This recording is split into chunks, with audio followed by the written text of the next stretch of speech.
오늘 요나서를 가지고 요나가 걸어갔던 그 길을 반면교사 삼아서 우리 같이 한번 하나님의 뜻을 받들어 어떻게 우리는 하나님과 함께 동행하는 삶으로 택신자 초청 예배로 나가야 될 것인가 같이 한번 나누는 시간을 가졌으면 좋겠습니다. 반면교사는 상대방이 잘못하고 있는 것들을 통해서 나는 바르게 가려고 하는 그런 교훈을 받는 것, 그런 교훈이 된다는 얘기거든요. 그래서 요나를 통해서 요나를 닮아가서는 안 될 것이고요, 요나를 통해서 우리가 걸어가야 될 진정한 믿음의 길이 무엇인가 같이 한번 나눠보는 시간을 갖도록 하겠습니다. 같이 한번 말씀을 봅니다. 요나서 4장 9절부터 11절까지의 말씀입니다. 같이 한번 한 목소리로 천천히 읽습니다. 시작. 요나에게 이르시되 내가 이 박너풀로 말미암아 성내는 것이 어찌 옳으냐 하시니 그가 대답하되 내가 성내어 죽기까지 할지라도 옳으니이다 하니라. 여호와께서 이르시되 내가 수고도 아니하였고 재배도 아니하였고 하룻밤에 났다가 하룻밤에 말라버린 이 박농쿨을 아꼈거든 하물며 이 큰 성읍 니느웨에는 좌우를 분별하지 못하는 자가 12만여 명이요 가축도 많이 있나니 내가 어찌 아끼지 아니하겠느냐 하시니라. 요나와 하나님의 대화가 연결되는 내용입니다. 요나서에서 상당히 중요한 부분이기도 하고요. 그래서 오늘 제목은 응답하라 2025, 응답하라 2025. 많이 들어보셨죠? 응답하라? 어디서 들어보셨나요? 웃으시는 분들은 지금 굉장히 심취했던 분들로, 응답하느라고 애쓰셨던 분들로 생각되어집니다. 드라마 시리즈죠. 새 시리즈로 계속 연결되면서 시리즈마다 더 대박을 내어서 더 인기가 더 급상승해서 마지막 3차까지 이렇게 넘어갔던 시리즈인데 응답하라라는 제목이 있죠. 그래서 우리가 이미 드라마에는 열심히 응답을 했었습니다. 드라마가 대박을 낼 정도로 응답을 했기 때문에 이젠 누구에게 응답을 해야 될까요? 이젠 우리 하나님의 말씀에 응답하는 시간을 가질 때 어떤 세상이 이루어질 것인가, 그걸 한번 기대하면서 오늘 응답하는 2025년 태신자 초청 예배가 될 수 있기를 간절히 소망하면서 요나서를 가지고 같이 말씀을 나눕니다. 자, 오늘 읽은 내용 9절부터 11절까지인데요 4장 9절부터 11절까지인데 요나서의 어느 부분일까요? 4장 9절부터 11절까지는 이게 또 지치고 상하셨는데 이렇게 자꾸 질문 드려서 죄송한데요, 그래야 졸지 않으실 것 같아서 질문 드리는 겁니다. 자, 요나서 4장 9절부터 11절까지는 요나서의 어느 부분일까요? 끝부분입니다. 끝부분. 이렇게 성경도 안 보시는데 이렇게 아시고 계시네요. 요나서의 끝부분입니다. 그런데 이상한 부분이 있죠. 이상하게 느껴지지 않나요? 요나서의 끝부분인데 이게 결론이 아닌 거예요. 하나님이 질문을 하셨는데 아니하겠느냐 하시냐 질문을 하셨는데 그냥 답이 없이 그냥 끝나버리고 맙니다. 결론이 없는 거예요. 그럼 결론은 이제 누구에게 기대하고 있다는 얘기인가요? 요나에게 기대하고 있는 것이 아니라 바로 우리에게 지금 기대하고 있다는 겁니다. 지금 결론이 나지 않는 거거든요. 닫혀 있는 것이 아닙니다. 열려져 있다는 얘기거든요. 우리에게도 지금 질문하고 있는 것이고 우리의 응답을 기대하고 있는 겁니다. 그런데 응답을 기대하고 있는 내용들이 곳곳에 성경 속에 몇 권이 들어가 있습니다. 공통적인 부분들이 있는데 오늘 이 내용만 먼저 살펴봐도요, 9절이 요나가 취하는 태도고요, 그 다음에 10절, 11절이 하나님의 마음입니다. 이건 무슨 얘기냐면요, 9절이 요나의 관심이고요, 그 다음에 10절, 11절이 하나님의 관심입니다. 요나는 어디에 관심이 가득 들어차 있나요? 박농쿨에 관심이 가득 들어차 있습니다. 하나님은 어디에 관심이 가득 들어차 있나요? 12만여 명의 이방인들, 죄악 가운데 처해 있는 곧 망할 존재들에게 하나님은 모든 관심이 다가 있습니다. 박농쿨이 뭘까요? 잠시 요나에게 그늘을 만들어주어서, 땡볕 가운데 그늘을 만들어줘서 안전하게 처하게 해주었던 것, 그거거든요. 그걸 지금 무엇보다도 더 귀하게 여기고 있는 중이냐면 12만여 명의 생명보다도 더 소중히 여기며 뭐라고 얘기하나요? 요나가 니느웨 말씀을 전했는데, 구원의 복음을 전했는데, 회개하라라고 선포했는데 니느웨 사람들이 회개하면서 막 돌아오기 시작하죠. 그 꼴도 보기 싫었고요, 요나는. 그래서 마지막에는 40일 뒤에 망한다고 했으니까, 어쨌든 하나님께서 40일 뒤에 망한다라고 선포하러 가셨으니까 40일 뒤에 망한다고 선포했습니다. 그리고는 이제 그 결론을 보려고 기다리고 있는 중입니다. 초막을 짓고 기다리고 있는데 햇볕이 뜨겁죠. 초막 얼키설키 지은 걸로도 햇볕이 가려지지 않습니다. 그래서 하나님께서 하룻밤에 박농쿨을 자라게 하셔가지고 그늘을 아름답게 편안하게 만들어 주셨습니다. 그리고 난 요나가 기뻐서 어쩔 줄 모르는 거죠. 이야, 이렇게 그늘이 만들어지는구나. 그리고 그늘 속에서 기다려야지 하고 기뻐하면서 기다리고 있는데 그 다음날 새벽에 벌레를 보내서 박넝쿨을 갉아서 결국은 또 말라버리게 만들죠. 화가 나는 거죠. 분노가 일어나는 거죠. 그래서 지금 요나가 하나님께 화를 내고 있는 중인데, 내가 이 박넝쿨로 말미암아 성내는 것이 어찌 옳으냐 하시니 그가 대답하되 내가 성내어 죽기까지 할지라도 옳으니이다. 자, 우리 이렇게 하나님께 대들어본 적 좀 있으신가요? 저는 없는 것 같아요. 해도 여기까지 가지는 않은 것 같습니다. 그래도 하늘을 향해서 삿대질은 몇 번 한 것 같은데, 너무 힘들어서 삿대질은 몇 번 한 것 같은데 이렇게까지 죽기까지 이렇게 할 수가 있습니까? 라고 성냈던 적은 없는 것 같습니다. 요나는 완전히 갈 때까지 가는 거죠. 하나님 앞에서 이렇게 성낸다면 어떤 일이 벌어질까? 그런데 하나님의 관심은 다른 데 있고요, 요나의 관심은 박넝쿨에 있고, 이게 도대체 무슨 의미를 가지고 있는 것인지 한번 살펴보는 것이 오늘의 또 시간이 아닐까 싶습니다. 그리고 하나님께서 이렇게 결론을 내지 않으시고 마무리를 지었는데요, 성경 속에 결론이 나지 않은 몇 권의 성경이 있습니다. 살펴보면 공통점이 있어요. 그 공통점을 보면 우리의 소명이 무엇이고 응답해야 될 것이 무엇인지도 분명히 알 수 있지 않을까 싶습니다. 두 군데만 봅니다. 한번 사도행전과 야고보서를 보는데요, 자, 사도행전 28장 30절 31절이 사도행전의 맨 마지막입니다. 같이 한번 읽어보죠. 시작. 바울이 온 이태를 자기 셋집에 머물면서 자기에게 오는 사람을 다 영접하고 하나님의 나라를 전파하며 주 예수 그리스도에 관한 모든 것을 담대하게 거침없이 가르치더라. 이게 결론이에요. 결론이 안 난 거지요. 가르치는데 이제 그 가르침이 어떤 결론에 이르는지, 어떻게 연결되는지 그런 것들이 전혀 결론이 없이 이렇게 연결고리로 끝을 맺고 맙니다. 야고보서 5장 19절부터 20절까지도 여기도 끝이거든요. 한번 읽어보죠. 시작. 내 형제들아, 너희 중에 미혹되어 진리를 떠난 자를 누가 돌아서게 하면 너희가 알 것은 죄인을 미혹된 길에서 돌아서게 하는 자가 그의 영혼을 사망에서 구원할 것이며 허다한 죄를 덮을 것임이라. 허다한 죄를 덮을 것임이라. 이게 이제 결론입니다. 이 세 권 끝이 없거든요. 끝이 없는데 이 세 권의 공통점이 있습니다. 공통점이 뭘까요? 요나서도 그렇고 사도행전도 그렇고 야고보서도 그렇고 결론이 없는데 공통점이 뭘까요? 모두 다 공통점은 구원에 관한 겁니다. 구원에 관한 이야기는요, 결론이 없다는 겁니다. 끊임없이 연결된다는 얘기거든요. 지금도 우리에게로 연결되어져서 우리의 소명이 되어서 우리가 나가야 될 응답의 길이 되고요, 그 응답을 통해서 계속해서 구원의 길을 열어가시기를 간절히 소망하는 것이 하나님의 마음속에 있다는 것을 분명히 보여주고 있는 중입니다. 그런데 우리의 관심이 도대체 어디에 가 있는지, 어느 쪽에 하나님의 뜻을 받들어서 걸어가는 삶이 들어가 있는지, 그걸 한번 우리가 돌아본다면 우리의 마음은 어느 쪽을 향하는지도 한번 돌아볼 수 있지 않을까라는 생각이 듭니다. 먼저 한번 요나서의 마지막 부분 속에 요나의 관심은 어디에 가 있고 하나님의 관심은 어디에 가 있는가 한번 도표를 보여주시면요, 아까 보여줬던 것처럼, 자, 박넝쿨이 있고 니느웨에 12만 명의 사람들과 수많은 짐승들이 있습니다. 요나의 관심은 어디에 가 있었던가요? 박넝쿨에 가 있습니다. 하나님의 관심은 어디에 가 있었던가요? 니느웨에 12만여 명의 사람들에게 가 있습니다. 그럼 지금 여러분들에게 한번 질문 드려보죠. 우리의 관심은 어디에 가 있을까요? 우리의 관심은 박넝쿨일까요? 12만여 명의 니느웨 사람들 쪽일까요? 어느 쪽일까요? 이건 무슨 질문과도 같은 얘기냐면요, 우리가 지금 어느 쪽에 최선을 다해서 심혈을 기울이며 살아가고 있는 중인가? 우리의 안정인가? 우리의 생활인가? 우리의 삶인가? 우리의 삶의 터전인가? 그리고 또 이 창원 지역에 있는 95만 명의 아직 믿지 않는 사람들인가? 창원 마창진이 100만 명의 인구를 가지고 있다고 합니다. 약 5만 명 정도가 그리스도인이라고 추정을 하고 있습니다. 거기에 95만 명은 아직도 하나님을 믿지 않는 사람들입니다. 지금 이 창원 지역에도 95만 명의 믿지 않는 사람들이 있고요, 우리는 지금 어디에 초점을 맞추고 살아가고 있는 중인지, 어디에 관심을 가지고 살아가고 있는 중인지, 나의 안정된 삶인지, 나의 성공적인 삶인지, 나의 물질적인 보장인지, 이런 것들을 한번 생각해 본다면 우리는 지금 어디로 가고 있는지도 한번 생각해 볼 수 있지 않을까, 생각해 볼 수 있지 않을까라는 생각을 가져봅니다. 요나의 관심이 박넝쿨에 가 있다는 얘기는 뭐냐면요, 자기의 삶을 안정시켜 주는 쪽에, 자기의 삶을 보장해 주는 쪽에 관심을 가지고 살아가고 있다는 점에서 안타까운 모습을 그대로 보여주고 있는 중입니다.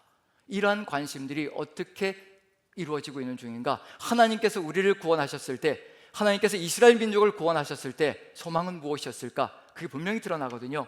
이미 이스라엘 민족을 출애굽시킨 다음에 시내 산으로 데리고 와서 하나님께서 선포하시는 것이 있습니다. 모세를 통해서 선포하시는 것이 있거든요. 그 내용을 살펴본다면 이스라엘 민족을 통해서 하나님께서 가시고자 하시는 길이 무엇인지, 또 함께 이루고자 하는 것이 무엇인지를 분명히 알 수가 있는 내용이 들어가 있는데, 우리가 가야 될 길이 그곳에 들어가 있기 때문에 다시 한 번 더 우리 살펴봅니다. 출애굽기 19장 5절 6절입니다. 같이 한번 읽어보면서 우리의 소명이 무엇이며 이스라엘이 가야 될 소명이 무엇인지 한번 살펴봅니다. 자, 같이 한번 읽어보죠. 같이 시작. 세계가 다 내게 속하였나니 너희가 내 말을 잘 듣고 내 언약을 지키면 너희는 모든 민족 중에서 내 소유가 되겠고 너희가 내게 대하여 제사장 나라가 되며 거룩한 백성이 되리라. 너는 이 말을 이스라엘 자손에게 전하할지니라.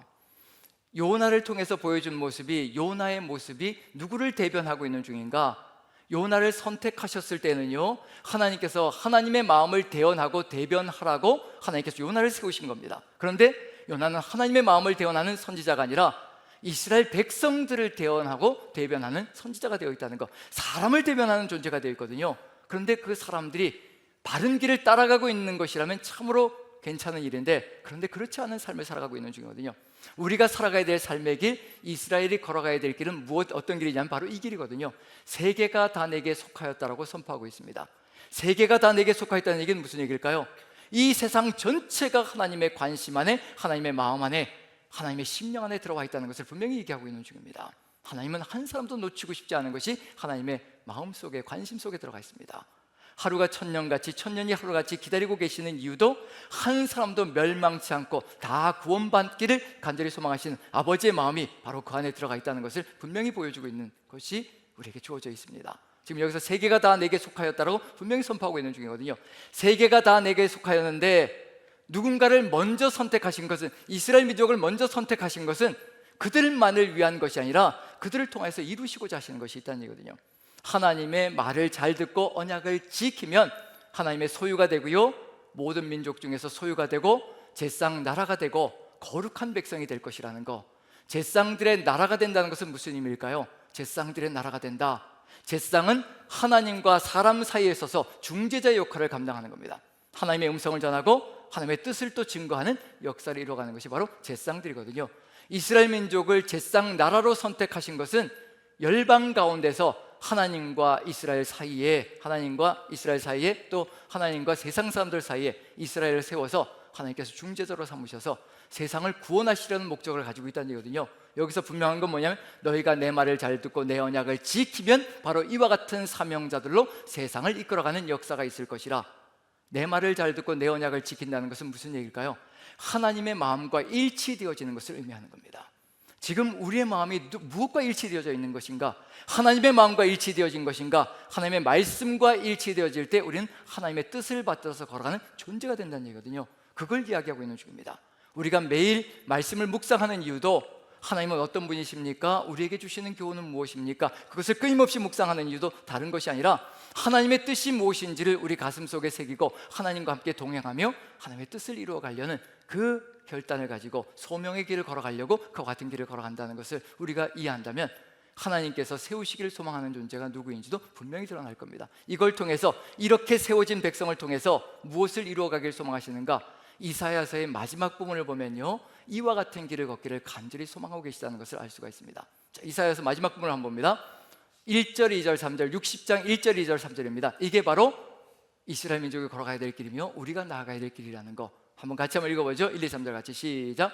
일어나라, 빛을 발하라. 이는 내 빛이 이르렀고 여호와의 영광이 내 위에 임하였음이니라. 보라, 어둠이 땅을 덮을 것이며 캄캄함이 만민을 가리려니와 오직 여호와께서 내 위에 임하실 것이며 그의 영광이 내 위에 나타나리니 나라들은 내 빛으로, 왕들은 비치는 내 광명으로 나오리라. 하나님과 세상 사람들, 이방인들의 사이에 서서 이스라엘 민족이 일어나서, 쿰이란 단어거든요. 일어나서 빛을 발하기 시작할 때 그 빛은 여호와의 영광의 빛입니다.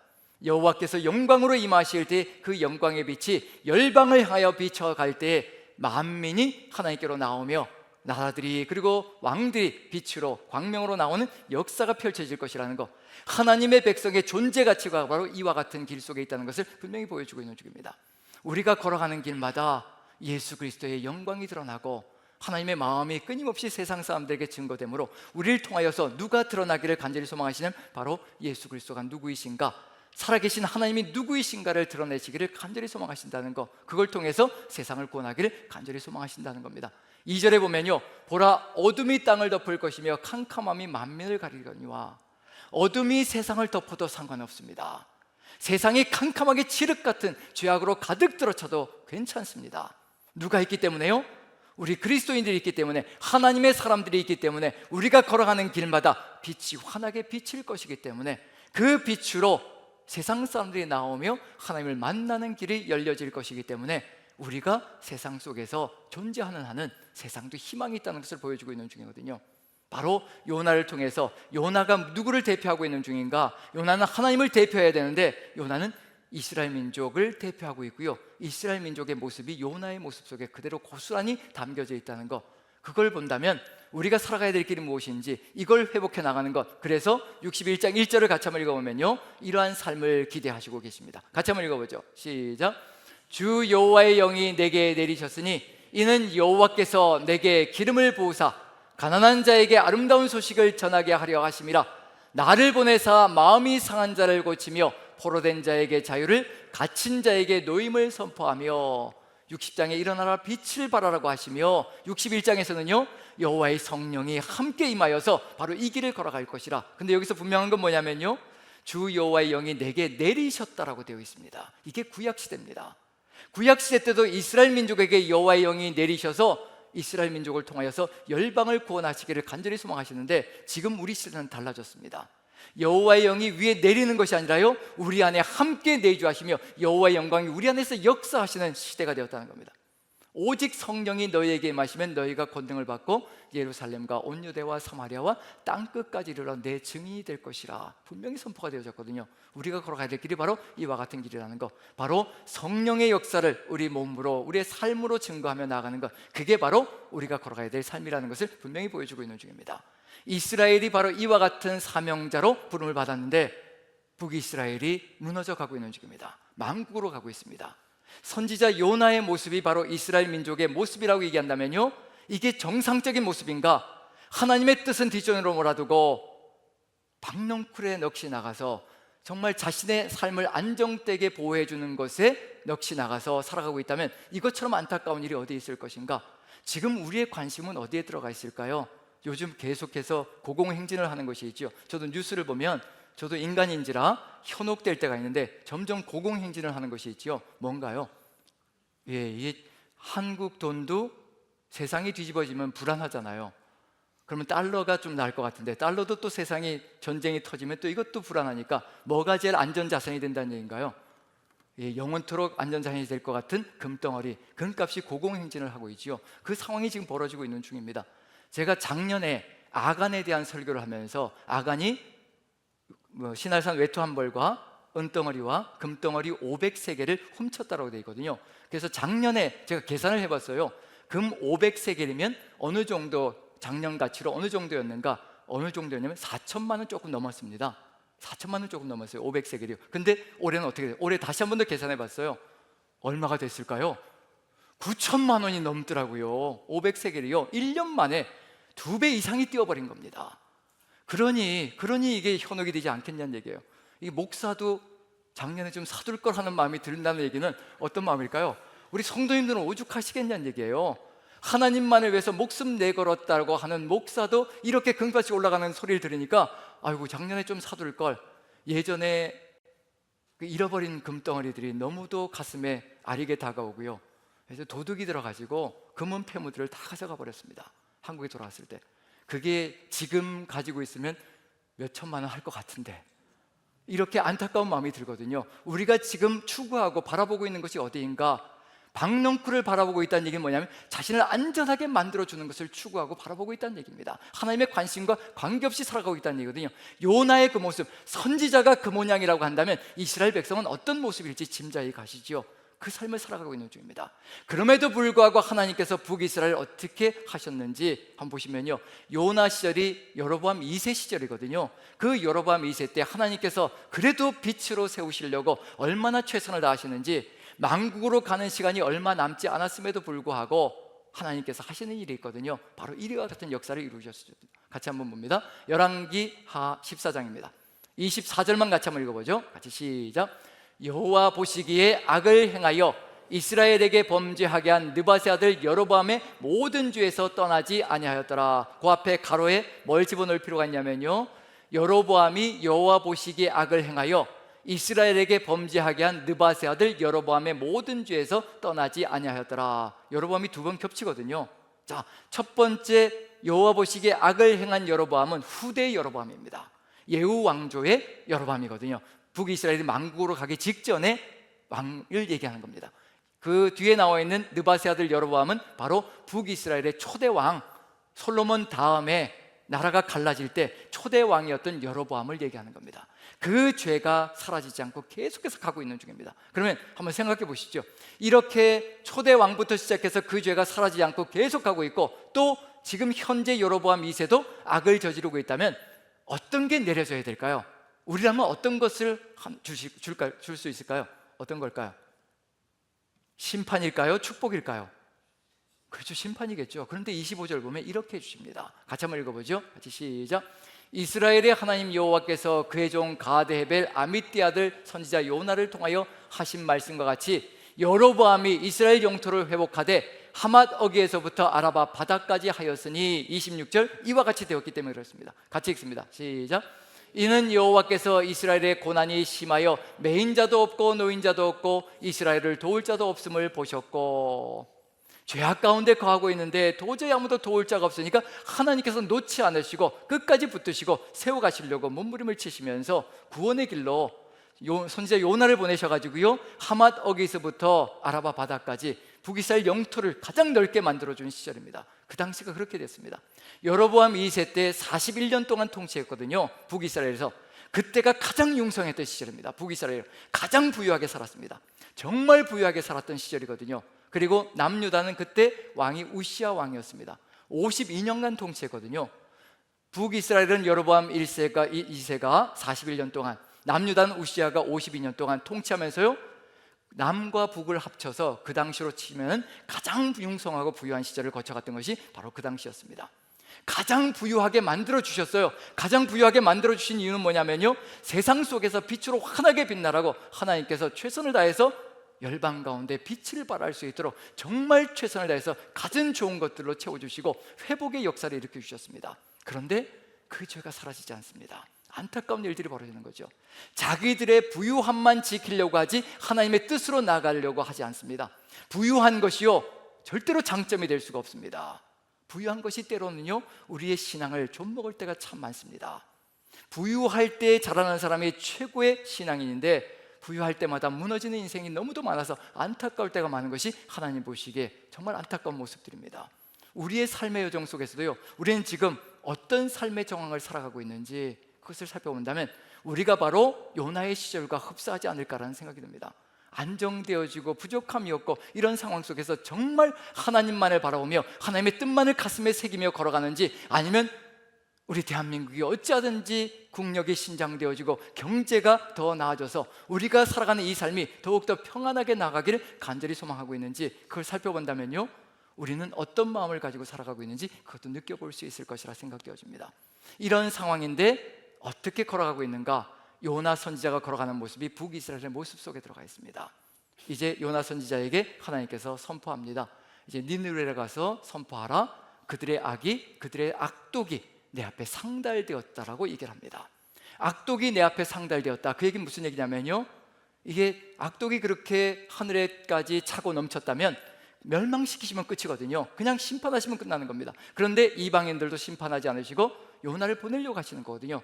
그곳에 가서 빛을 비추시기를, 일어나서 빛을 비추기를 간절히 소망하시는데 요나가 어떤 행동을 하는지 한번 살펴봅니다. 같이 한번 읽어보죠. 요나서 1장으로 들어갑니다.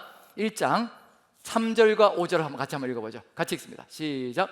그러나 요나가 여호와의 얼굴을 피하려고 일어나 다시스로 도망하려 하여 욥바로 내려갔더니 마침 다시스로 가는 배를 만난지라 여호와의 얼굴을 피하여 그들과 함께 다시스로 가려고 배삭을 주고 배에 올랐더라.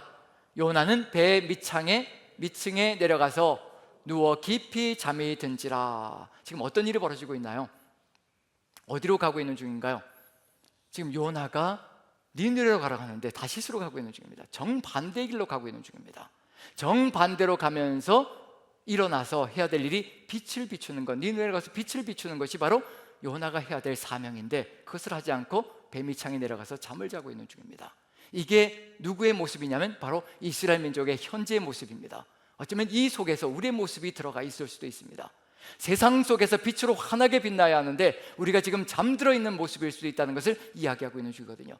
이것이 단순히 과거에 있었던 모습만으로 끝나는 것이 아니라 우리도 바로 이와 같은 길로 걸어갈 수 있다는 것을 보여주고 있는 그 모습입니다. 자, 그런데 여기서 보시면 일어나서 빛을 비춰야 되는데, 빛을 비추기 위해서는 올라가야 되나요? 내려가야 되나요? 올라가야 되죠. 근데 지금 요나는 어떻게 하고 있는 중인가요? 지금 빨간 글씨로 3개를 만들어 놨습니다. 3개를 밑줄을 그어 놨습니다. 자, 첫 번째가 내려갔더니, 다시스로 도망하려고 요바로 내려갔더니, 그 다음에 또 그들과 함께 가려고 뱃삭수를 주고 배에 올랐더니, 그 다음에 또 배 밑층에 내려가서 누워 깊이 잠이 든지라. 이렇게 3번에 걸쳐서 이야기가 나오는데, 자, 그럼 이제 내려갔다 올라갔다 내려갔다 롤러코스터 타는 건가요? 히브리어 원어로는 이 3단어가 다 동일한 단어입니다. 야라드라는 단어로 내려가다라는 단어입니다. 내려가고 내려가고 내려가고, 어디까지 내려가나요? 배 밑창까지 내려가는 겁니다. 계속해서 내려가고 있는 중입니다. 이건 무엇을 의미하는 걸까요? 추락하는 삶을 이야기하고 있는 중입니다. 하나님과 관심이 달라지기 시작하니까 삶이 추락하고 있다는 것을 얘기하고 있는 중이거든요. 빛이 배 밑창에 들어가면 어떻게 될까요? 빛이 비춰질까요? 비춰지지 않을까요? 밖으로 비춰질 수가 없습니다. 빛이 나갈 수가 없거든요. 그런 일이 벌어지고 있는 중입니다. 하나님께서 기대하신 건 무엇일까요? 지금 우리에게도 주시는 말씀은 마태복음 5장 14절부터 16절까지입니다. 이와 같은 길이 바로 우리가 걸어야 할 삶의 길이거든요. 어디에 있을 때 가능할 것인가? 같이 한번 읽어보죠. 14, 15, 16절 같이 읽습니다. 시작. 세상의 빛이라 산 위에 있는 동네가 숨겨지지 못할 것이요, 사람이 등불을 켜서 말 아래에 두지 아니하고 등경 위에 두나니 이러므로 집안 모든 사람에게 빛이 있느니라. 이와 같이 너희 빛이 사람 앞에 비치게 하여 그들로 너희 착한 행실을 보고 하늘에 계신 너희 아버지께 영광을 돌리게 하라. 빛을 비춘다는 것이 무엇인가요? 예수 그리스도의 그 삶을, 하나님께서 기뻐하시는 그 삶을 선한 삶으로 세상 속에 이루어내므로 세상 사람들이 그것을 보고 하나님께 영광을 돌릴 수 있는 것, 살아계신 하나님이 누구인가를 깨달을 수 있는 것. 우리가 직장 속에서 살아갈 때, 우리가 가정 안에서 살아갈 때, 세상 사람과 어울려서 살아갈 때 우리를 통해서는 누가 드러나야 된다는 얘기냐면요, 하나님의 영광이 드러나야 된다는 것을 분명히 끊임없이 얘기하고 있는 중입니다. 구약 성경이나 신약 성경이나 다를 바가 없거든요. 자, 그러면 빛으로 환하게 비추기 위해서 어디에 있어야 될까요? 말 아래에 있어야 될까요? 등경 위에 있어야 될까요? 등경 위에 있어야 되겠죠. 자, 그럼 말 아래는 어떤 의미일까요? 자, 제가 2가지 힌트를 드리겠습니다. 객관식입니다. 말 아래가 무엇인지. 첫 번째, 달리는 말 아래에 두지 말라, 그 얘기. 그 다음에 2번째, 돛박, 곡식을 재는 그 돛박 안에 두지 말라. 자, 1번, 2번 어느 쪽일까요? 2번. 예, 그래. 1번이라고 생각하셨던 분들도 있을 것 같은데 1번이라고 안 해주셔서 감사합니다. 자, 2번. 1번에 말 아래에 두지 말라는 얘기는, 말은 옛날에 우리 돛박이 있었잖아요. 곡식을 잴 때 돛박은 네모났고 말통은 어떤가요? 둥글게 되어서 한 말 두 말을 재는 측량 기구도 있었습니다. 그걸 얘기하는 겁니다. 그 말통 속에 집어넣으면 어떻게 될까요? 빛이 보일까요? 안 보일까요? 안 보입니다. 지금 요나가 배 밑창에 들어가 있으면 빛이 안 보이거든요. 세상 사람들이 빛을 볼 수가 없습니다. 구석에 들어가서 그저 잠들어 있다면 세상 사람들이 희망을 가질 수 없다는 얘기거든요. 우리가 잠들어 있으면 세상은 무너지는 역사가 펼쳐집니다. 그래서 등경 위에 빛이 환하게 비칠 수 있도록 우리를 등경 위에 두신다라고 얘기하거든요. 우리를 통하여서 이 세상이 하나님의 빛을 보기를 간절히 소망하신다는 것. 자, 그러면 이제 이런 일이 벌어지면, 이렇게 하나님의 백성이 배 밑창에 들어가서, 속에 들어가서 잠들어서 세상 속에 빛을 비추지 못하고 있다면 세상은 어떤 일이 벌어질까요? 지금 요동을 치는 현상이 벌어질 겁니다. 그게 바로 요나서 다음에 펼쳐지는 일이거든요. 지금 우리가 살아가는 세상 속에서 우리의 책임이 무엇인지 보시라는 겁니다. 세상이 요동을 치는 게 도대체 누구 때문에 벌어지고 있는 일인가? 왜 이런 현상들이 벌어지고 있는 일인가? 우리가 잠들어 있기 때문은 아닌가? 한번 세상은 어떤 일이 벌어지고 있는지 한번 배 위의 상황을 봅니다. 요나서 1장 후반부입니다. 같이 한번 보시죠. 자, 4절부터 6절까지입니다. 4절 같이 한번 읽어봅니다. 4절 같이 시작.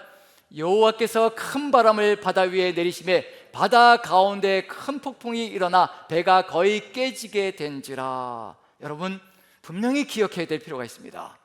언젠가 세상 사람들이 타고 있는 배는요, 깨어지게 되어 있습니다. 심판은 반드시 오게 되어 있습니다. 종말은 오게 되어 있고요, 심판은 반드시 오게 되어 있습니다. 하나님의 심판은 반드시 온다는 겁니다. 산산조각 나는 일이 온다는 것을 분명히 얘기하고 있는 중입니다. 그때는요, 이런 일이 벌어질 겁니다. 5절 같은 일이 벌어질 겁니다. 같이 한번 읽어보죠. 시작. 사공들이 두려워하여 각각 자기의 신을 부르고 또 배를 가볍게 하려고 그 가운데 물건들을 바다에 던지니라. 그러나 요나는 배 밑층에 내려가서 누워 깊이 잠이 든지라. 사람들이 어찌하든지 구원을 받으려고요, 자기가 가진 모든 것을 갖다가 집어던지면서 살려달라고 애걸복걸하는 날이 올 겁니다. 그런데 전혀 소용이 없습니다. 절대 그것으로는 구원의 역사가 펼쳐지지 않습니다. 우리도 세상을 살다 보면 이런 일이 있잖아요. 세상에 종말이 온다라고 할 때 벌어지는 현상이 있습니다. 그게 뭘까요? 세상에 종말이 온다라고 할 때 벌어지는 현상, 사람들이 재산을 정리해가지고요, 기도원으로 들어갑니다. 왜 그럴까요? 재산을 다 정리해서 하나님께 다 바치고요, 기도원에 들어가서 이제 종말이 올 때까지 기도한다라고 합니다. 그동안 하지 못했던 것, 그것을 쌓으려고요, 재산을 다 바치고 그 일을 하는 겁니다. 늦었습니다. 주님께서 지금 우리에게 기대하시는 것이 무엇인지 분명히 생각해 볼 필요가 있습니다. 종말의 때가 오면요, 우리가 가진 그 어떤 것도 구원을 살 수가 없습니다. 절대로 그런 일로 갈 수가 없습니다. 구원의 길은 딱 한 가지밖에 없습니다. 하나님께서 우리를 세우셨거든요. 우리를 세상의 등불로, 빛으로, 소금으로 세우셨거든요. 우리를 통하여서 하나님께서 구원 역사를 세상에 주시기를 간절히 소망하시는 겁니다. 우리가 세상의 등불이 되어서 등경 위에서 환하게 예수 그리스도의 구원의 역사를 비추을 때 세상은 그제서야 희망을 가지고 살아가는 거거든요. 하지만 그 외에는 길이 없습니다. 우리가 잠들어 있으면요, 세상은 요동치면서 살려달라고 아우성을 치는데 길이 없습니다. 잠들어 있거든요. 그래서 이렇게 합니다. 6절 같이 한번 읽어보죠. 세상이 이렇게 합니다. 같이 한번 읽어봅니다. 시작. 선장이 그에게 가서 이르되 자는 자여 어찌함이냐, 일어나서 내 하나님께 구하라. 혹시 하나님이 우리를 생각하사 망하지 아니하게 하시리라 하니라. 세상이 교회를 향해서 손가락질을 하지요. 어떻게 교회가 그럴 수 있냐, 어떻게 예수님 믿는 사람들이, 하나님 믿는 사람들이 그럴 수가 있냐라고 손가락질 하지요. 그게 뭘까요? 살려달라고 아우성치는 겁니다. 그래도 너희는 달라야 되지 않느냐, 우리는 이 모양 이 꼴로 살아갈지라도, 다른 사람들은 이 모양 이 꼴로 살아갈지라도 너희들은 달라야 되지 않느냐, 예수 믿는 사람들은, 그 위대하신 분을 따라가는 사람들은 달라야 되지 않느냐, 손가락질하지만 그 손가락질 속에서는요, 달라야 된다라는 그런 지적을 하고 있는 중입니다. 너희들이 우리에게 빛을 보여달라는 얘기를 하고 있는 중이거든요. 우리가 가야 될 길을 보여달라고 얘기하는 중입니다. 그런데 우리가 무너져 있으면 모든 것이 다 끝나는 거거든요. 여기서 뭐라고 해야 될까요? 무엇라고 해야 될까요? 혹시 하나님 우리를 생각하사 망하지 아니하게 하시리라. 여기에 요나가 어떻게 대답을 해야 될까요? 한 가지 대답이면 됩니다. 다른 거 필요 없다. 내가 잘못했다. 내가 회개하고 내가 잘못했으니 내가 하나님의 명령을 따라서 당신들 앞에서 내가 여호와의 빛을 환하게 비칠 것이라. 그 길만이 살 것이라. 내가 여호와의 빛을 비출 때 여러분들이 그 빛을 따라오면 되는 것이라. 그렇게 하는 것이 답이거든요. 그런데 요나가 하는 답을 들어보십시오. 이게 진실인지 거짓인지, 그리고 정말 이게 진짜 믿음인지 아닌지 한번 살펴보십시오. 우리의 마음속에도 이런 것이 있을 수 있습니다. 입에서 나가는 말은 이건데 삶은 영 다르게 살아갈 때가 있거든요. 빛이 될 수가 없습니다. 세상 사람들이 본을 받을 수가 없거든요. 요나가 하는 말을 들으시면서 이게 정말 세상에 빛이 될 수 있는 존재인지 한번 살펴보시기 바랍니다. 그 다음 본을 봅니다. 자, 9절 같이 한번 읽어보죠. 1장 9절입니다. 같이 읽습니다. 시작. 그가 대답하되 나는 히브리 사람이요 바다와 육지를 지으신 하늘의 하나님 여호와를 경외하는 자로다 하고. 뻔뻔스럽지 않나요? 나는 여호와를 경외하는 자라고 선포하고 있습니다. 무엇을 얘기하면서요? 나는 히브리 사람이고 바다와 육지를 지으신 하늘의 하나님 여호와를 나는 경외한다라고, 경외하는 자라고 얘기를 하고 있습니다. 경외가 무엇이든가요? 경외가 무엇이, 감히 여기다 갖다 붙이는 게 아닙니다. 하나님의 뜻을 어기면서 정반대의 길로 가면서 도망치고 있으면서 하나님을 경외한다라고 얘기를 합니다. 그리고 여기서 분명히 모순되는 게 있거든요. 바다와 육지를 지으신 하늘의 하나님을 경외한다고 얘기합니다. 하나님이 어디를 지었다고 얘기하고 있나요? 바다와 육지를 지었다라고 분명히 고백하고 있는 중이에요. 근데 바닷길을 따라서 도망치고 있거든요.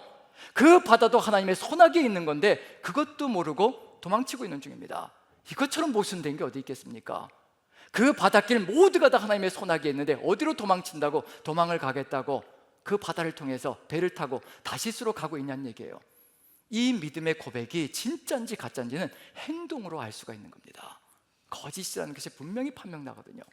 우리도 하나님을 믿습니다, 경외합니다, 하나님을 찬양합니다라고 고백하거든요. 그런데 무엇으로 증명되느냐 하면 세상 속에 들어가서 증명되게 되어 있습니다. 입증되게 되어 있습니다. 우리가 살아가는 그 삶의 여정 하나하나가 바로 이것을 입증하는 거거든요. 입술의 고백을 입증하는 겁니다. 여호와를 경외한다는 것이 어떤 의미일까요? 요나가 지금 쓰고 있는 여호와를 경외한다, 인류 최초로 성경 속에서요, 하나님께로부터 직접 네가 나를 경외하는 줄 알겠다는 칭찬을 받은 사람이 있습니다. 최초로. 누구일까요? 아브라함입니다. 그 아브라함을 살펴보면 경외한다는 것이 무엇인지를 분명히 알 수가 있습니다. 어느 때 경외한다는 소리를 들었을까요? 이삭을 바치라고 하니까 한마디 질문도 하지 않고 이삭을 데리고 모리아산으로 출발합니다. 그 다음날 일찍 일어나서요. 그게 아브라함입니다. 이삭을 바치라고 할 때 수많은 질문들이 오갈 수 있잖아요. 하나님, 이삭을 나에게 주셨을 때 세상 모든 민족이 얘를 통하여서 복을 누리게 해주실 것이라고 약속해 주셨고, 하늘의 별과 같고 바닷가의 모래와 같은 후손들이 이삭을 통해서 생길 것이라고 나에게 약속해 주지 않으셨습니까? 그런데 얘를 태워서 번제로 바치면 어떻게 그 약속이 다 이루어집니까? 하나님께 따질 수도 있거든요. 요나보다 더 강력하게 따질 수가 있습니다. 하나님, 정말 노망 나신 겁니까? 기억이 안 나십니까? 저한테 그렇게 얘기하지 않으셨습니까? 하나님을 가르칠 수도 있거든요. 그런데 한마디 질문도 하지 않습니다. 그 다음날 아침에 일찍 일어나서 나무를 패고요, 그 다음에 장작을 준비해서, 그 다음에 불을 준비하고 칼을 준비하고 나귀를 준비하고 사원을 준비해서 득달같이 모리아산으로 달려갑니다. 아들을 바치려고요. 그리고 모리아산에 올라가서 이삭을 묶고 칼을 뽑아서 내리치려고 합니다. 깜짝 놀라신 분은 하나님이십니다. 아브라함아, 절대로 그 아이에게 손을 대지 마라. 이제야 네가 나를 경외하는 줄 알겠다. 이게 경외입니다.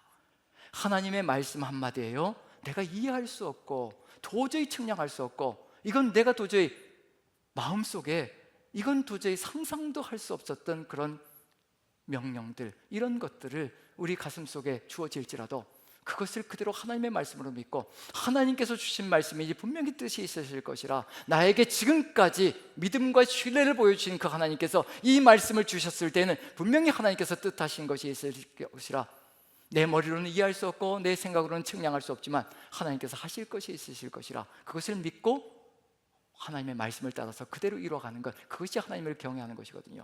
그런데 요나가 이것을 경외한다라고 얘기한다면 이건 정말 잘못 가고 있는 길입니다.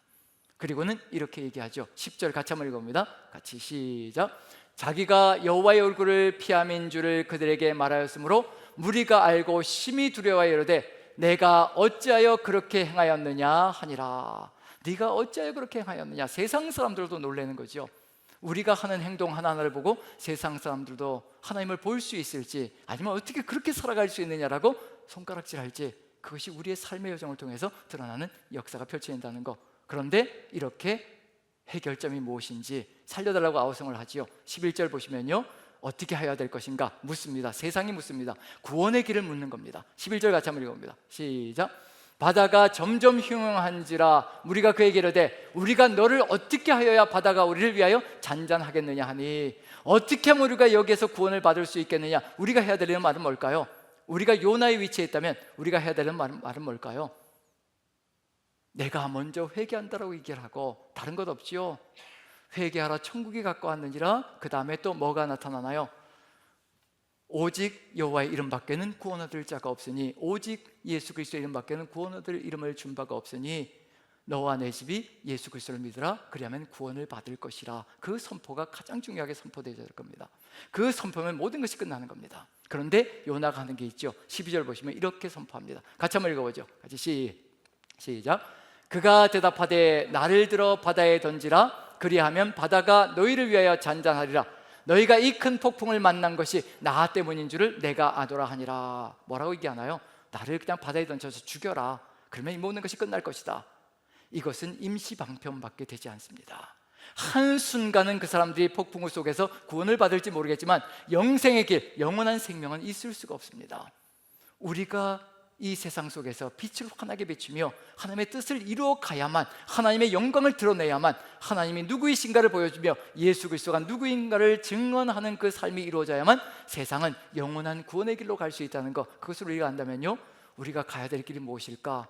바로 요나와 이스라엘 백성들은 자신들이 살아가고 있는 이 삶을 그대로 지키기를 간절히 소망하며 세상이 죽어가든지 말든지 상관조차 하지 않고 살아가는 삶의 모습을 보이고 있다는 것, 지금 우리의 삶의 여정 속에 우리는 어떤 길을 걸어가고 있는지 우리가 우리 자신들을 돌아본다면요, 우리가 지금 나가야 될 길이 무엇일까? 수많은 사람들에게 가서 복음을 증거하라는 것도 아닙니다. 우리가 만나는 사람들, 우리가 가정 속에서 아직 믿지 않는 가족들이 있다면 그 가족들에게 빛이 되고, 그 다음에 또 직장 속에서 아직도 믿지 않는 동료들이 있다면 그 동료들에게 우리가 예수 그리스도의 사람으로 환하게 하나님의 영광을 드러내는 존재가 되고, 그 삶을 걸어갈 때 이 세상은 희망을 가질 수 있고 또 창원지역도 희망을 가지는 존재가 될 수 있을 것이라는 것, 그걸 우리가 안다면요, 우리가 가야 될 길이 무엇인가도 분명히 드러나리라 생각되어집니다. 자, 제가 한 가지 글을 읽어드리고 마무리 짓도록 하겠습니다. 2차 세계대전이 일어났을 때 이제 처음에 사람들은 나치에 동조하기 시작했습니다. 그 중에 한 사람이 또 마르틴 레물러라는 목사님이 있었거든요. 이분도 나치에 동조했던 사람이었습니다. 그런데 점점 나치가 하는, 히틀러와 나치가 하는 행동을 보면서 이건 정말 구원의 길이 아니다라는 것을 깨닫고 회심하고 이제 다시 또 하나님의 뜻을 받들어서 나치에 저항하고 히틀러에게 반대하면서 감옥에도 갇히는 역사가 있었던 삶이었는데요, 그 다음에 2차 세계대전이 끝난 다음에 감옥에서 풀려난 다음에 글을 썼습니다. 책을 하나 썼는데 2차 대전 책임백서라는 책을 썼습니다. 그건 무슨 얘기냐면요, 2차 대전의 책임은 도대체 누구에게 있었던가?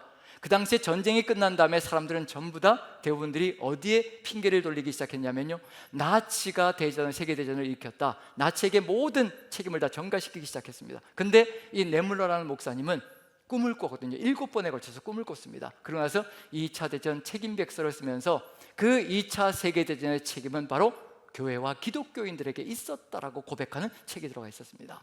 그 책 내용에, 그 내용이 굉장히 무리를 일으켜서 사람들에게 논쟁거리가 되었는데, 이분의 고백 속에 뭐가 들어가 있냐면요, 자신이 7번을 감옥에 있어 7번을 꿈을 꿨는데 동일한 꿈을 꿨다는 겁니다. 동일한 꿈을 꾸게 해주셨다는 거예요. 그 꿈이 어떤 내용이냐면, 제가 한번 읽어보겠습니다. 저는 7번이나 이런 꿈을 꿨습니다. 제가 주님의 심판대를 통과하고 있는데 제 뒤에 있던 사람의 목소리가 들렸습니다. 예수님은 그 사람에게 너는 왜 나를 믿지 않았는가? 라고 물으셨는데 그는 당당하게 아무도 제게 예수 그리스도에 대해 전해주지 않았습니다 라고 대답했습니다. 그 목소리가 어디선가 낯익은 목소리에 뒤를 돌아보니 그 자리에는 히틀러가 있었습니다. 계속 반복되어 꾸던 이 꿈이 제 삶을 바꿔놓았습니다. 그가 죽기를 바랐던 적은 셀 수 없이 많았지만 정작 그의 영혼을 위해 기도한 적은 없었음을 깨달았기 때문입니다.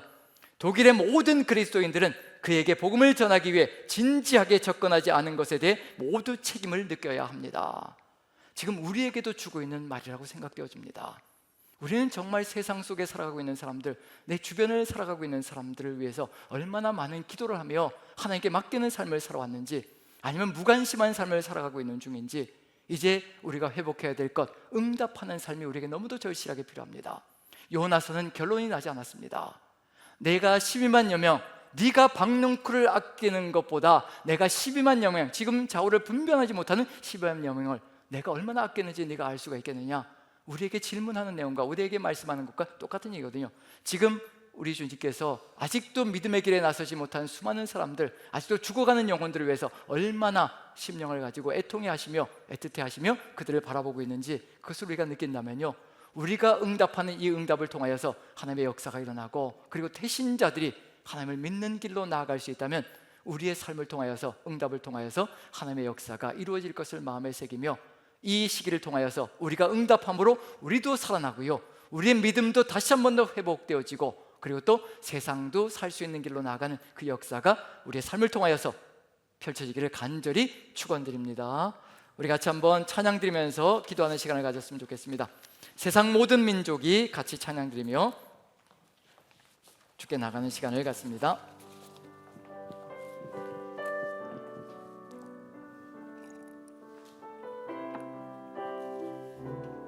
세상 모든 민족이 세상 모든 민족이 구원을 얻기까지 쉬지 않으시는 하나님,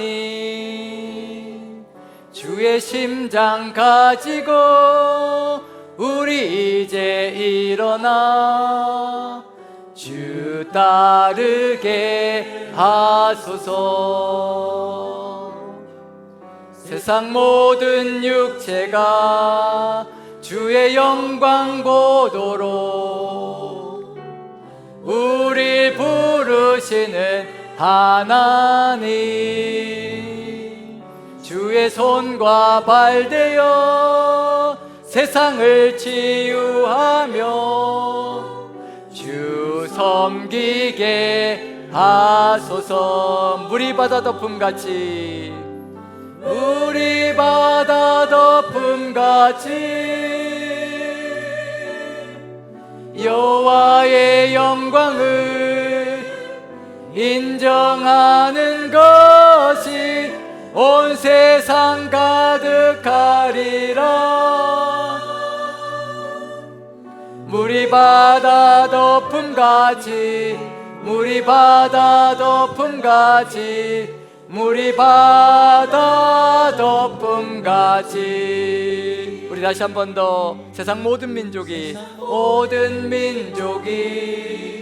구원을 얻기까지 쉬지 않으시는 하나님,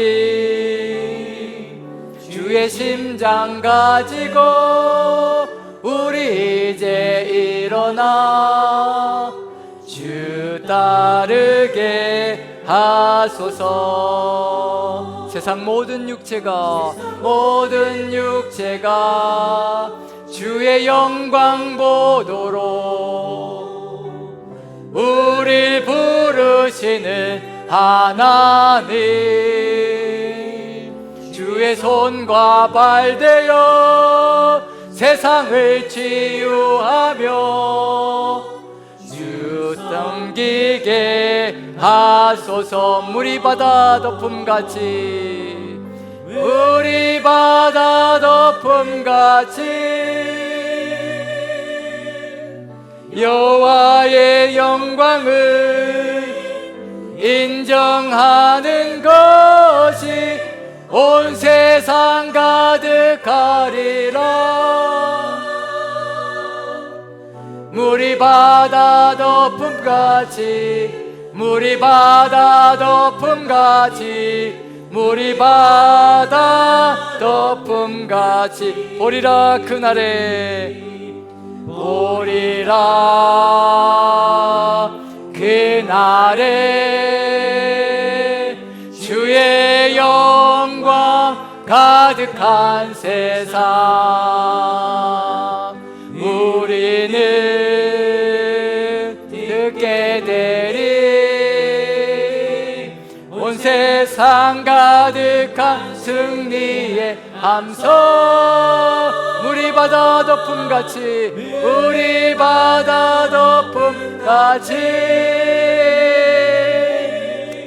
여호와의 영광을 인정하는 것이 온 세상 가득하리라. 물이 바다 덮음같이, 물이 바다 덮음같이, 물이 바다 덮음같이. 우리 같이 한번 기도했으면 좋겠습니다. 우리가 주님의 마음을 우리 가슴에 품고 주님께서 바라보시는 그곳을 우리도 함께 바라볼 수 있기를, 우리 주님께서 바라보시는 것은 지금도 죽어가는 수많은 영혼들임을 우리 가슴에 다시 한번 새기게 도와주시옵소서. 우리가 바라보는 것이 주님께서 바라보시는 그 영혼들이게 도와주시옵소서. 우리 주변에 있는 믿지 않는 영혼들을 바라보시며 우리를 통하여서 주님께서 구원의 역사 이루시기를 간절히 소망하시는 것, 우리 마음 아버지의 마음임을 깨닫고 우리가 이 세상 속에서 환하게 주의 영광의 빛으로 빛나게 도와주옵소서. 믿지 않는 영혼들에게 주의 영광 비춤으로 주의 뜻을 이루어가는 삶 되게 도와주옵소서. 다 같이 한 목소리로 기도합니다. 기도하겠습니다. 사랑의 하나님, 우리 하나님께서 함께하여 주시어서 오직 주 예수 그리스도의 그 마음으로 아버지 세상 속에 들어가 우리가 주의 빛을, 주의 영광을 환하게 비칠 수 있게 도와주시옵소서. 살아계신 주님, 오직 주님의 그 마음을 우리의 삶으로 증거하는 그 사명 감당을 통하여 주께서 구원하시기를 간절히 소망하시는 그 역사, 그 생명들을 아버지께서 구원하시는 역사에게 우리가 통로가 되게 도와주시고 우리가 빛이 되게 도와주시며 우리의 모든 관심을 주님의 관심으로 돌리는 삶이 되게 도와주옵소서. 주께서 함께 하시며 인도하여 주시옵소서. 우리 한 가지 더 기도합니다. 우리 대신자 초청 예배가 바로 눈앞에 다가와 있습니다. 73명의 명단이 우리에게 들어와 있습니다. 이분들 한 분 한 분이 주 예수 그리스도를 만날 수 있는 길을 열어주시옵소서. 아버지께서 그 명단을 너무도 잘 아시오매 우리 주님께서 한 분 한 분 거저 보내지 말게 도와주시고 오직 주의 역사 이루어 주시어 대신자 초청 예배가 있는 그날 아버지 결신자들이 서서 오직 주님께로 나아가는 귀한 생명 되게 도와주시옵소서. 우리가 그것을 위해 기도하며 나아갈 것이오니 주께서 도와주시고 함께하여 주시어 대신자의 생명을 얻으시옵소서. 다 같이 한 목소리로 기도합니다. 기도하겠습니다. 사랑의 하나님, 우리 주님께서 함께하여 주시어서 아버지 73명의 대신자 명단이 있습니다. 우리 주님께서 그 한 분 한 분의 삶을 주관하시고 인도하여 주시어서 우리의 기도를 통하여 새 생명의 역사 이루어 주시옵소서. 아버지께서 생명의 역사 이루어 주시어 정말 한 분도 어김없이 주의 생명을 얻는 귀한 역사 있게 도와주시어 하나님께서 천하를 얻으시는 귀한 시간 되게 도와주시옵소서. 오직 주 예수 그리스도께서 함께 하시면 아버지 살아있는 생명으로 살아나는 귀한 역사가 될 줄로 믿습니다. 귀한 생명을 얻으시어 오직 주의 나라가 더욱 아름답게 펼쳐지게 도와주시옵소서. 사랑의 하나님, 우리 주님께서 함께하여 주시어서 우리의 마음이 주님께로 더 깊이 나아갈 수 있게 도와주시옵소서. 요나와 이스라엘이 하나님의 마음을 잃어버리고 세상 속에 사로잡혀 아버지 살아가는 삶에만 사로잡혀 살아갔던 그 삶의 모습, 우리의 삶의 여정이 아닌지 돌아봅니다. 우리 주님께서 함께하여 주시어서 오직 우리에게 주신 그 모든 것들을 다 사용하여 호흡 하나까지도 사용하여 주의 뜻을 이루어가는 사명자 되게 도와주옵소서. 오직 주 예수 그리스도의 빛을 환하게 비추는 그 삶을 통하여서 이 세상이 희망을 가지게 도와주시고 칠흑 같은 어둠 속에 있는 세상이지만 우리 주님께서 한 생명 한 생명을 주께로 돌이키는 귀한 역사 있게 도와주시옵소서. 대신자 초청 예배가 바로 눈앞에 있습니다. 우리 주님께서 새 생명을 얻으시며 새 생명의 결신이 있는 귀한 시간 되게 도와주시어 오직 천하를 얻으시는 귀한 시간 될 수 있도록 주께서 성령으로 충만하게 역사하시며 우리가 기도하며 준비하며 오직 주의 뜻을 이루어갈 수 있도록 은혜를 더하여 주시옵소서. 오직 주께서 주의 뜻을 이루어 가실 줄로 믿고 우리 구주 예수 그리스도 귀하신 은 받들어 기도하옵나이다. 아멘, 아멘, 아멘. 자, 우리 다 같이 일어나셔서 우리 선포하는 시간을 갖습니다. 주님 오실 때까지 주님 주신 이 사명 잘 감당했습니다. 우리 같이 한번 선포합니다. 시작. 아멘. 주 예수여 오시옵소서. 마라나타. 아멘.